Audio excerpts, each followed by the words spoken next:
Yes breaking news చూస్తున్నాం. శ్రీకాకుళం కాశీబుగ్గ వెంకటేశ్వర స్వామి ఆలయంలో చోటు చేసుకున్నటువంటి విషాదానికి సంబంధించినటువంటి మృతులకు సంబంధించిన పోస్ట్ మార్టం పూర్తయింది. తొక్కిసలాట ఘటనలో దాదాపు 9 మంది చనిపోయారు. అయితే ఈ మృతుల్లో టెక్కలికి చెందినటువంటి 2 ఉన్నారు. అదేవిధంగా మందరకి సంబంధించి 3, వజ్రపు కొత్తూరుకు చెందినటువంటి వారు ఒకరితో పాటుగా నందిగాంకి చెందినటువంటి వారు, అదేవిధంగా ఆ ప్రాంత సమీపంలో ఉన్నటువంటి సోంపేట, పలాస ప్రాంతానికి చెందిన ఒక్కొక్కరు మృతి చెందినట్లుగా తెలుస్తుంది. అయితే వీరందరికీ కూడా పోస్ట్ మార్టం పూర్తి చేసినటువంటి అధికారులు తదుపరి వారి కుటుంబ సభ్యులకు అప్పగించేటువంటి పనిలో నిమగ్నం అవ్వడం జరిగింది. ఈరోజు శ్రీకాకుళం జిల్లాలో కాశీబుగ్గ వెంకటేశ్వర స్వామి ఆలయంలో జరిగినటువంటి విషాదం రాష్ట్ర వ్యాప్తంగా ప్రకంపనలు రేపినటువంటి పరిస్థితి కనబడుతుంది. ఈ నేపథ్యంలో రాష్ట్ర ప్రభుత్వం అప్రమత్తమైంది. ఇప్పటికే రాష్ట్ర ముఖ్యమంత్రితో పాటుగా ఉప ముఖ్యమంత్రి, అదేవిధంగా రాష్ట్ర మంత్రులు కూడా స్పందించడం జరిగింది. రాష్ట్ర మంత్రి అచ్చెన్నాయుడు కూడా అక్కడికి చేరుకున్నారు. మన విజువల్స్ లో చూడొచ్చు, తొక్కిసలాట జరిగినటువంటి ప్రాంతంలో కనబడుతున్నటువంటి విషాద ఛాయలు. ఈ నేపథ్యంలో మృతి చెందినటువంటి వారి మొత్తానికి మృతదేహాలకు కూడా పోస్ట్ మార్టం పూర్తయినట్లుగా అధికారులు ప్రకటించారు. నందిగాం, పలాస, సోంపేట, టెక్కలి, మందన ప్రాంతానికి చెందినటువంటి వివిధ వ్యక్తులు కూడా ఉన్నట్లుగా తెలుస్తుంది.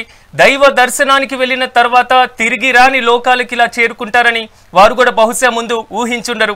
అంబులెన్స్ లో కూడా వారి మృతదేహాలను స్వస్థలాలకి చేరుస్తున్నారు అధికారులు.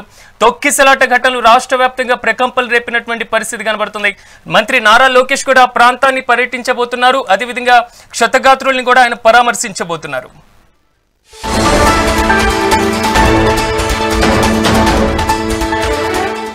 ఇదే అంశానికి సంబంధించి మరింత సమాచారాన్ని మా విశాఖ బ్యూరో చీఫ్ భరత్ అందిస్తారు. భరత్, చెప్పండి, ఇప్పుడు ప్రస్తుతం అక్కడ పరిస్థితి ఏ విధంగా ఉంది? మృతదేహాలకు సంబంధించిన పోస్ట్ మార్టం కూడా పూర్తయినట్లుగా తెలుస్తుంది.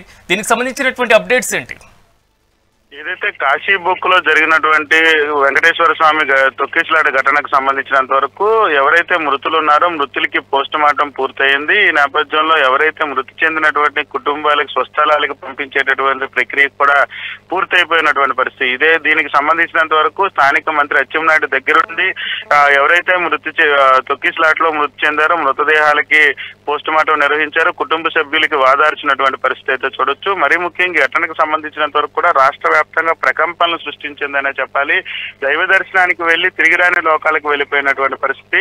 మరీ ముఖ్యంగా కుటుంబ సభ్యులు అందరూ కూడా మహిళలు ఎక్కువ శాతం మృతి చెందినటువంటి సిచ్యువేషన్ లో పూర్తిగా విషాద ఛాయలంలో అలుముకున్నాయని చెప్పుకోవచ్చు. ఈ మృతులంతా కూడా స్థానికంగా చుట్టుపక్కల ఉండేటటువంటి ప్రాంతాలు, ఏదైతే టెక్కలి, మందస, పలాస, అక్కడ ఉన్నటువంటి సోంపేట, ఆ పక్కన ఉన్నటువంటి చుట్టుపక్కల గ్రామాల నుంచి వచ్చేటటువంటి మహిళలే పెద్ద ఎత్తున ఏదైతే కార్తీక మాసం ఏకాదశి శనివారం నాడు స్వామివారిని దర్శించుకుందామంటూ వచ్చి తిరిగిరాని లోకాలకు వెళ్ళిపోయినటువంటి పరిస్థితిలో పూర్తిగా వాళ్ళ కుటుంబాల్లో విషాద ఛాయలు అలుకున్నటువంటి పరిస్థితి. మరీ ముఖ్యంగా ఈ ఘటనకు సంబంధించినంత వరకు కూడా రాష్ట్ర ప్రభుత్వం చాలా సీరియస్ గా తీసుకున్నటువంటి పరిస్థితి. ఎందుకంటే ఈ ఘటనకు సంబంధించి ఎవరైతే నిర్వాహకులు ఉన్నారో నిర్వాహకులు పూర్తిగా ఎవరైతే భక్తులు వస్తున్నారో భక్తులకు సంబంధించినంత వరకు పూర్తిగా అంచనా లేనటువంటి పరిస్థితి, అధికారులకు సమాచారం ఇవ్వలేనటువంటి పరిస్థితుల్లోనే ఈ ఘటన జరిగిందంటూ కూడా ప్రాథమిక అంచనాకు వచ్చినటువంటి సిచ్యువేషన్. దీనికి సంబంధించి ఇప్పటికే స్థానికంగా ఉన్నటువంటి అధికారులు కూడా పూర్తిగా నిర్వాహకులను ప్రశ్నించినటువంటి పరిస్థితి. మరొకవైపు రాష్ట్ర మంత్రి అయినటువంటి నారా లోకేష్ ఇప్పటికే విశాఖ చేరుకున్నారు. నారా లోకేష్ తో పాటుగా కేంద్ర మంత్రి కూడా చేరుకున్నటువంటి పరిస్థితి కనిపిస్తుంది. రామ్మోహన్ నాయుడు ఇద్దరు కలిపి ఈ రోడ్డు మార్గాన్న విశాఖ నుంచి ఇప్పటికే బయలుదేరారు. నేరుగా పలాస చేరుకుంటారు. కాశీబొగ్గులో ఎక్కడైతే ఘటన జరిగిందో ఆ ఘటన జరిగినటువంటి వెంకటేశ్వర స్వామి దేవాలయాన్ని అక్కడికి వెళ్ళి ఈ ఘటన కారణాలకు సంబంధించినంత వరకు అధికారులను అడిగి తెలుసుకునే ప్రయత్నం తర్వాత బాధితులు ఎవరైతే ఉన్నారో బాధితులు పరామర్శించేటటువంటి ప్రక్రియ ఉంటుంది. బాధితులు పరామర్శించి వాళ్ళకి ఏదైతే వాళ్ళకి సంబంధించినంత వరకు కుటుంబీకులకు సంబంధించి పూర్తి ఏదైతే రాష్ట్ర ప్రభుత్వం భరోసా ఇచ్చేటటువంటి కార్యక్రమం ఉండబోతుందో అక్కడి నుంచి నేరుగా ఎవరైతే క్షతగాత్రులు ఉన్నారో హాస్పిటల్లో మెరుగైన వైద్యం పొందేందుకు ఉండేవాళ్ళు కానీ వైద్యం పొందుతున్న వాళ్ళని కూడా సందర్శించేటటువంటి పరిస్థితి ఉంటుంది. ఈ ఘటనకు సంబంధించి ఇప్పటికే కేంద్ర ప్రభుత్వానికి సంబంధించి కూడా ప్రధానమంత్రి దిగ్భ్రాంతి వ్యక్తమైనటువంటి పరిస్థితి. ఎవరైతే మృతులు ఉన్నారో మృతులకి ఎక్స్గ్రేషియా ప్రకటించారో అదేవిధంగా క్షతగాత్రులు కూడా 50,000 రూపాయలు ఎక్స్గ్రేషియా ప్రకటించినటువంటి పరిస్థితి. రాష్ట్ర వ్యాప్తంగా కానీ 2 తెలుగు రాష్ట్రాల్లో కూడా ఇది ఒక పెద్ద ఇష్యూగా మారిపోయినటువంటి పరిస్థితి. ఏదైతే దైవక్షేత్రానికి సంబంధించినంత వరకు ప్రైవేటు వ్యక్తులు నిర్వహిస్తున్నటువంటి దేవాలయం కావడం, దేవాలయానికి వెళ్లేటటువంటి పరిస్థితుల్లో తొక్కిసలాట జరిగి మృతి చెందడంతో ఒక్కసారిగా దిగ్భ్రాంతికి గురైనటువంటి పరిస్థితి. రెండు తెలుగు రాష్ట్రాల్లో కూడా పూర్తిగా ఇది అందరూ కూడా ఇబ్బంది పడేటటువంటి దిగ్భ్రాంతికి గురి చేసినటువంటి సిచ్యువేషన్. ముఖ్యమంత్రితో పాటుగా డిప్యూటీ సీఎం పవన్ కళ్యాణ్ కూడా దిగ్భ్రాంతి వ్యక్తం చేశారు. మృతులకి ప్రగాఢ సానుభూతిని ప్రకటించినటువంటి సిచ్యువేషన్ అయితే చూడొచ్చు. మరీ ముఖ్యంగా ఈ ఘటనకు సంబంధించినంత వరకు కూడా ఇప్పటికే పోలీసులు ఘటనా స్థలికి చేరుకొని పూర్తిగా కూడా విచారణ చేపట్టినటువంటి పరిస్థితి. ఎవరైతే నిర్వాహకులు ఉన్నారో నిర్వాహకులను ఇప్పటికే అదుపులోకి తీసుకున్నటువంటి సిచ్యువేషన్ అయితే చూడొచ్చు. స్థానిక ప్రజాప్రతినిధులు అదేవిధంగా అధికారులు కూడా ఇప్పటికే ఘటనా స్థలికి చేరుకొని పూర్తిగా విచారణ చేస్తున్నటువంటి పరిస్థితి. ఏదైతే ఆలయానికి సంబంధించినంత వరకు కూడా 2000 మంది కెపాసిటీ, 2000 నుంచి 3000 మందికి పట్టేటటువంటి కెపాసిటీ ఉండేటటువంటి ఆలయానికి 25,000 మంది భక్తులు రావడం, అది ఈ రోజు రావడంతో ఒక్కసారిగా పూర్తిగా ఆ ప్రాంతం అంతా కూడా జనసంద్రంగా మారినటువంటి పరిస్థితి. మరీ ముఖ్యంగా నిర్వాహకులు ఏర్పాట్లలో లోపాలు క్లియర్ గా కనిపిస్తున్నాయని చెప్పొచ్చు.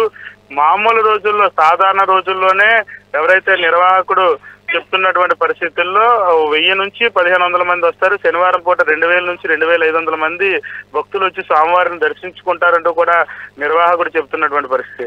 అటువంటిది ఇంత పర్వదినం కావడం, మరొక వైపు ఉత్తరాంధ్రకి సంబంధించినంత వరకు కూడా చిన్న తిరుపతిగా చెప్పుకునే ఉత్తరాంధ్ర తిరుపతిగా చెప్తూ గత కొంతకాలంగా కూడాను సోషల్ మీడియాలో పెద్ద ఎత్తున ప్రచారం జరిగినటువంటి పరిస్థితి. ఈ నేపథ్యంలోనే భక్తులు కూడా స్వామివారిని దర్శించుకునేందుకు చుట్టుపక్కల గ్రామాల నుంచి పెద్ద ఎత్తున ఆ ప్రాంతానికి తరలి వెళ్ళినటువంటి సిచ్యువేషన్ చూడొచ్చు.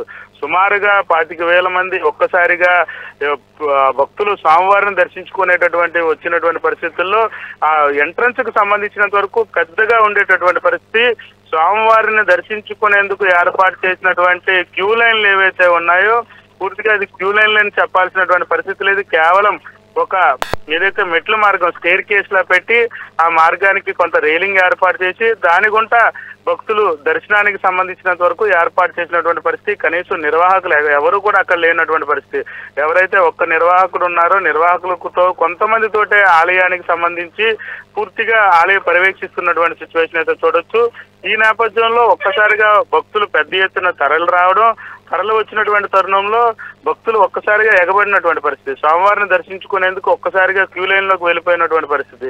ఆ నేపథ్యంలోనే మరీ ముఖ్యంగా ఆడవాళ్ళు కావడంతో ఒక్కసారిగా తోపులాట జరిగినటువంటి పరిస్థితుల్లో రైలింగ్ విరిగిపోయి కింద పడిపోయినటువంటి పరిస్థితి. ఒకరిపైన ఒకరు పడిపోయినటువంటి పరిస్థితుల్లోనే అక్కడికక్కడ 9 మంది మృతి చెందారు. హాస్పిటల్లో 2 మృతి చెందినట్టు ఇప్పటికే ప్రాథమిక సమాచారం అందుతున్నటువంటి పరిస్థితి. సుమారుగా మృతుల సంఖ్య 11కు చేరిందని చెప్పొచ్చు. అదేవిధంగా శతగాత్రులకు సంబంధించినంత వరకు తీవ్ర గాయాలైనటువంటి వాళ్ళకి సంబంధించి 5గురు తీవ్ర గాయాలైనట్టు కూడా సమాచారం అందుతున్నటువంటి సిచ్యువేషన్. అదేవిధంగా మరొక 20 మందికి ఏదైతే 20 మంది కూడా అక్కడ చికిత్స పొందుతున్నటువంటి సిచ్యువేషన్ కూడా చూడొచ్చు. భరత్, మంత్రి లోకేష్ కూడా అక్కడ పర్యటనకు వస్తున్నటువంటి పరిస్థితి అయితే కనబడుతుంది. ఈ నేపథ్యంలో గాయపడినటువంటి వారి పరిస్థితి ఏ విధంగా ఉంది, వారికి సంబంధించినటువంటి అప్డేట్స్ ఏంటి? ఎవరైతే గాయాల పాలయ్యారో తీవ్ర గాయాలైనటువంటి పరిస్థితుల్లో 5 వరకు తీవ్ర విషమంగా ఉందంటూ కూడా ఇప్పటికే చెప్తున్నటువంటి పరిస్థితుల్లో మెరుగైన వైద్యం కోసం ఇప్పటికే స్థానికంగా ప్రైవేట్ ఆసుపత్రికి తరలించినటువంటి పరిస్థితి. మిగిలిన వాళ్ళందరినీ కూడాను అక్కడే ఏదైతే స్థానికంగా ఉన్నటువంటి పలాస, కాశీబుక్కు ప్రభుత్వ ఆసుపత్రిలో పాటుగా స్థానికంగా ఉన్నటువంటి ఆసుపత్రిలో ప్రథమ చికిత్స అందించి మెరుగైన వైద్యం అందిస్తున్నటువంటి పరిస్థితి.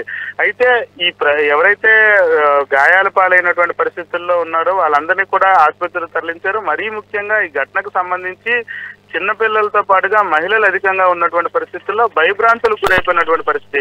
ఏం జరుగుతుందో అంటూ కూడా ఆందోళన చెందేటటువంటి వ్యక్తులు ఎక్కువ మంది ఉండడం, ఆయాసం ఎక్కువ మందికి రావడంతో ఒక్కసారిగా శతగాత్రులు పెరిగిపోయారంటూ కూడాను అక్కడ ఉన్నటువంటి పరిస్థితులకు సంబంధించినంత వరకు ఆందోళనతో బయటకు వచ్చేటటువంటి పరిస్థితి ఉన్నటువంటి నేపథ్యంలో అక్కడే ఎక్కడైతే ఆ ఘటన జరిగిందో ఘటనా స్థలంలోనే స్థానికంగా ఉన్నటువంటి డాక్టర్లు పంపించి వాళ్ళందరికీ కూడా ప్రాథమిక చికిత్స అందించినటువంటి పరిస్థితి. అప్పటికప్పుడు చికిత్స అందించి వాళ్ళని ఇళ్లకు పంపించేటటువంటి సిచ్యువేషన్. తీవ్ర గాయాలందరినీ కూడాను స్థానిక ఆసుపత్రికి తరలించి మెరుగైన వైద్యం అందిస్తున్నటువంటి పరిస్థితి. ఇప్పటికే శతగాత్రులను స్థానిక మంత్రి అయినటువంటి అచ్చెన్నాయుడు ఇప్పటికే వాళ్ళందరినీ కూడాను పరామర్శించినటువంటి పరిస్థితి. అదేవిధంగాను స్థానికంగా ఉన్నటువంటి వైసీపీ నాయకులు కూడా పరామర్శించినటువంటి సిచ్యువేషన్ అయితే చూడొచ్చు. మరొక వైపు కేంద్ర మంత్రితో పాటుగా రాష్ట్ర ఐటీ మినిస్టర్ అయినటువంటి నారా లోకేష్ ఇప్పటికే విశాఖ చేరుకున్నారు. రోడ్డు మార్గంలో అక్కడ చేరుకుని ఎవరైతే శతగాత్రులు ఉన్నారో శతగాత్రులతో పాటుగా గాయపడినటువంటి ఎవరైతే ఉన్నారో వాళ్ళని కూడా సందర్శించేటటువంటి పరిస్థితి ఉంటుంది. వాళ్ళకు ఒక భరోసా కల్పించేటటువంటి సిచ్యువేషన్ చూడొచ్చు. మరొక వైపు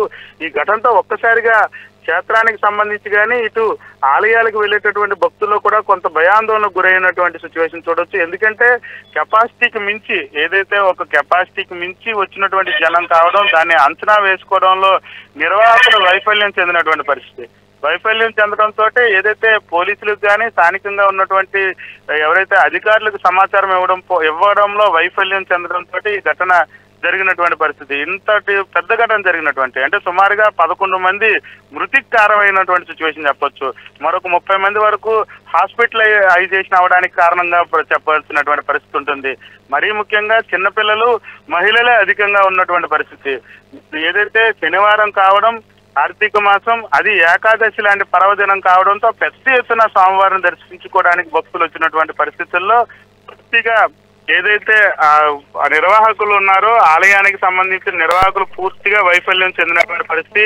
అంచనా వేయడంలో కూడా కనీసం ఇంతమంది వస్తారా అని చెప్పి నిర్వాహకులు కడగ్గా నిర్వాహకులు పూర్తిగా తెల్లముఖం పెట్టినటువంటి పరిస్థితి. ఇంతమంది భక్తులు వస్తారని ఊహించలేదు అంటూ కూడా నిర్వాహకులు చెప్తున్నటువంటి సిచ్యువేషన్. అంటే దీన్ని ఎలా చూడాల్సినటువంటి పరిస్థితి ఉంటుందో కూడా అధికారులకి అర్థం అవ్వలేనటువంటి సిచ్యువేషన్. ఒక్కసారిగా భక్తులు వచ్చారు, భక్తులు వచ్చిన తర్వాత ఈ ఘటన జరిగిందని చెప్పడంతో అంటే లోపల కనీస క్యూ లైన్లు మెయింటైన్ కానీ, బయటికి పంపించేటటువంటి ప్రక్రియ కానీ, అసలు క్యూ లైన్లు పాటించాల్సినటువంటి సక్రమమైన పద్ధతి కానీ పూర్తిగా లేకపోవడంతో ఇది ఘటన జరిగింది. దీనిపై ఇప్పటికే ముఖ్యమంత్రి చంద్రబాబు నాయుడు కూడా స్పందించినటువంటి పరిస్థితి. ఏదైతే కాశీబొగ్గులో ఘటనకు సంబంధించినంత వరకు కూడా పూర్తిగా ఆగ్రహం వ్యక్తం చేసినటువంటి సిచ్యువేషన్. క్యూ లైన్ లో సక్రమంగా పంపించాల్సినటువంటి భక్తులకి ఎటువంటి నిర్వాహకులు క్యూ లైన్ లో లేకుండా ఎలా పడితే అలా భక్తులను పంపించి అమాయకుల ప్రాణాలు బలిగొనే పరిస్థితి నెలకొందంటూ కూడా ముఖ్యమంత్రి ఆగ్రహం వ్యక్తం చేసినటువంటి సిచ్యువేషన్ మనం చూసాము. అదేవిధంగా హుటాహుటిన నారా లోకేష్ ఏదైతే అమాయకులైనటువంటి ప్రజలు ఆ స్వామివారిని దర్శించుకొని తిరిగి హాయిగా ఇంటికి వెళ్ళిపోతామంటూ కూడా ఆలయానికి వెళ్ళి తిరిగి రాని లోకాలకు వెళ్ళిపోయి కుటుంబాల్లో శోకం మిగిల్చినటువంటి సిచ్యువేషన్. ఈ నేపథ్యంలో పూర్తిగా కూడాను ఆ ప్రాంతం అంతా కూడా శోకసంద్రంగా మారినటువంటి పరిస్థితి. మరీ ముఖ్యంగా స్థానికంగా ఉన్నటువంటి ప్రజలు ఏదైతే గ్రామాల నుంచి వచ్చేటటువంటి పరిస్థితి ఉంటుంది, గ్రామాల్లో ఉన్న ప్రజలు కానీ స్థానికంగా ఉన్నటువంటి ఊర్ల నుంచి వచ్చేటటువంటి వాళ్ళ ప్రాంతాల్లో కూడా విషాద ఛాయలు అలుపుకున్నాయి. ఒక్క శ్రీకాకుళం జిల్లాకే కాదు రాష్ట్ర వ్యాప్తంగా కూడాను ఈ ఘటన ఒక్కసారిగా ఉలిక్కి పడినటువంటి పరిస్థితి. మరీ ముఖ్యంగా రాష్ట్ర ప్రభుత్వం ఈ రోజు ఈ ఘటనకు సంబంధించినంత వరకు కూడా చాలా సీరియస్ గా తీసుకుందని చెప్పుకోవచ్చు. ఏదైతే ఈ ఘటన అనంతరం కూడాను అన్ని దేవాలయాలకు సంబంధించినంత వరకు అధికారులకు ఇప్పటికే ఆదేశాలు జారీ చేసినటువంటి పరిస్థితి. ఎవరైతే భక్తులకు సంబంధించినంత వరకు భక్తులు తాకిడి ఉండేటటువంటి వైష్ణవ ఆలయాల్లో కూడా సెక్యూరిటీని పెంచినటువంటి పరిస్థితి. భక్తులకు ఎటువంటి ఇబ్బంది తలెత్తకుండా క్షేమంగా వచ్చి స్వామివారిని దర్శించుకొని తిరిగి ఇంటికి వెళ్లేలా ఏర్పాట్లు చేయాలంటూ కూడా రాష్ట్ర ప్రభుత్వం ఆదేశాలు జారీ చేసినటువంటి పరిస్థితి. దానికి సంబంధించి కూడా ఇప్పటికే అన్ని ప్రాంతాల్లో వైష్ణవ ఆలయాల దగ్గర బందోబస్తుని ఏర్పాటు చేసినటువంటి సిచ్యువేషన్ చూడొచ్చు. కాశీబొగ్గుకు సంబంధించినంత వరకు కూడా ఈ ఘటనకు సంబంధించి పూర్తిగా ఏదైతే ఆ ఆలయాల్లో ఘటన జరిగిందో ఆ ఆలయం మొత్తం కూడా ఇప్పటికే పోలీసు ఆధీనంలోకి తీసుకున్నారు. అదేవిధంగా కూడాను ఎవరైతే నిర్వాహకులు ఉన్నారో నిర్వాహకులను కూడా ఇప్పటికే పోలీసులు అదుపులోకి తీసుకొని ఇప్పటికే ప్రశ్నించినటువంటి పరిస్థితి. మరి ముఖ్యంగా స్థానికులకు సంబంధించినంత వరకు ఘటనకు సంబంధించి ఏదైతే ఇంత పెద్ద ఇష్యూ జరగడానికి ప్రధాన కారణం రైలింగ్ విరిగిపోయి కింద పడడమా లేదంటే ఏదైనా కుట్రకోణం ఉందా అనే దానిపై కూడాను పోలీసులు పూర్తిగా విచారణ చేస్తున్నటువంటి సిచ్యువేషన్ అయితే చూడొచ్చు. మరీ ముఖ్యంగా రాష్ట్ర ప్రభుత్వం కూడా దీన్ని చాలా సీరియస్ గా తీసుకున్నటువంటి పరిస్థితి. ఏదైతే ఈ ఘటనకు సంబంధించినంత వరకు కూడా పూర్తి విచారణ చేపట్టాలంటూ కూడా అధికారులకి ఆదేశాలు జారీ అయినటువంటి సిచ్యువేషన్ చూడొచ్చు. అదేవిధంగా ఎవరైతే శతగాత్రులు కానీ మరీ ముఖ్యంగా భయపడిపోతూ హాస్పిటలైజ్డ్ అయిపోయినటువంటి మహిళలకు కానీ ఒక భరోసా కల్పించాలంటూ కూడా ప్రజాప్రతినిధులను ఇప్పటికే స్థానికంగా ఉన్నటువంటి ప్రజాప్రతినిధులు కానీ మంత్రులు కానీ ఆ ప్రాంతానికి పంపించేటటువంటి సిచ్యువేషన్ చూడొచ్చు. ఏదైతే ఒక్కసారిగా ఆహాగారాలు ఒక్కసారిగా లోపలికి భక్తులు రావడం ఆహాగారాలు వినిపించడంతో స్థానికంగా ఉన్నటువంటి ప్రజలు కూడా భయభ్రాంతులకు గురైపోయినటువంటి పరిస్థితి. లోపల ఏం జరుగుతుందా అంటూ కూడా బయట నుంచి ఇంకా భక్తులు వచ్చేటటువంటి సిచ్యువేషన్. ఈ ఘటన తర్వాత పూర్తిగా కూడా పోలీసులు ఆలయాన్ని మొత్తాన్ని కూడా తమ ఆధీనంలోకి తీసుకున్నారు. ఘటనకు సంబంధించినంత వరకు రైలింగ్ విరిగిపోయిన తర్వాత ఈ ఘటన జరిగిందా లేకపోతే ఇంకేదైనా కుట్ర ఉందా కూడా పూర్తిగా విచారణ చేస్తున్నటువంటి సిచ్యువేషన్ అయితే కొనసాగుతుంది. భక్తులకు సంబంధించినంత వరకు కూడాను పూర్తిగా అధికారులు ఏదైతే క్యూ లైన్ లో పంపించాల్సినటువంటి నిర్వాహకులు క్యూ లైన్ లో పంపించకపోవడంతో ఈ ఘటన జరిగిందా, ఇంకేదైనా ఇతర కుట్ర కోణాలు ఉన్నాయా అనే అంశానికి సంబంధించి పూర్తి విచారణ తర్వాతే వివరాలు బయటకు వచ్చే అవకాశం కనిపిస్తా ఉంది. మరొక వైపు నిర్వాహకుడు అయితే మాత్రం 2 నుంచి 3,000 మంది వస్తారంటూ అంచనా వేశాం, కానీ ఇంతమంది వస్తారని అంచనా వేయలేకపోయామంటూ కూడా నిర్వాహకుడు చెప్పడంపై అయితే మాత్రం ఒకంత అనుమానం వ్యక్తం అవుతున్నటువంటి సిచ్యువేషన్ అయితే చూడాల్సినటువంటి పరిస్థితి కనిపిస్తా ఉంది. ఇప్పటికీ రైట్ భరత్, థ్యాంక్ యూ.